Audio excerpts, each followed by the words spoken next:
خوشی خالص اور صاف پانی کی طرح ہے، جہاں جہاں یہ بہتا ہے حیرت انگیز طور پر شاندار شگوفے کھلتے ہیں۔ اگر تم خدا کو دیکھنا چاہتے ہو تو اس کا ایک طریقہ ہے کہ تم اپنے دل میں جھانک کے دیکھو، کیونکہ تمہارا دل ایک آئینہ ہے۔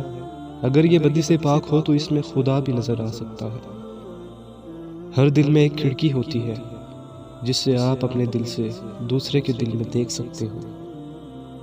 ایک اچھا انسان کسی کی شکایت نہیں کرتا، وہ دوسروں میں خامیاں تلاش نہیں کرتا۔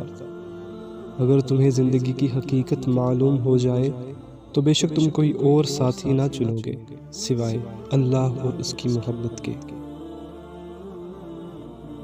عاشق کی عید محبوب کا دیدار ہے، اور یہ دیدار اسے دنیا میں 2 مرتبہ نصیب ہوتا ہے۔ پہلی بار جب اس کی ماں مرتی ہے، اور دوسری بار جب وہ خود مرتا ہے۔ کوئی برا آدمی سزا پائے بغیر نہیں رہتا، اور اچھائی جزا پائے بغیر نہیں ہوتی۔ حق پر یقین رکھو اور باقی جو ہوتا ہے ہونے دو۔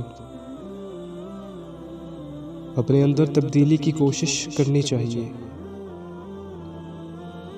جو شخص تنکے کی طرح نفس کی ہوا کے بس میں ہو، وہ ظالم اور مظلوم میں تمیز نہیں کر سکتا ہے۔ ہر انسان کو کسی مقصد کے لیے بنایا گیا ہے، اور اس مقصد کو پورا کرنے کی خواہش اس کے دل میں ڈال دی گئی ہے۔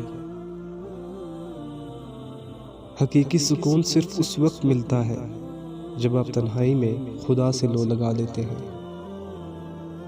انسان کو اخلاقی اقدار کی پاسداری کرنی چاہیے، ورنہ مرتے وقت پچھتاوا اس کا مقدر بن جائے گا۔ جہاں پانی گرتا ہے وہاں سبزہ اگتا ہے، جہاں آنسو گرتے ہیں وہاں رحمت اترتی ہے۔ یہ جان لو کہ ڈر ہوتا ہی نہیں، یہ تو بس تمہاری سوچ میں کہیں ہوتا ہے۔ خطرہ ایک حقیقت ہے، لیکن ڈر ایک خیال۔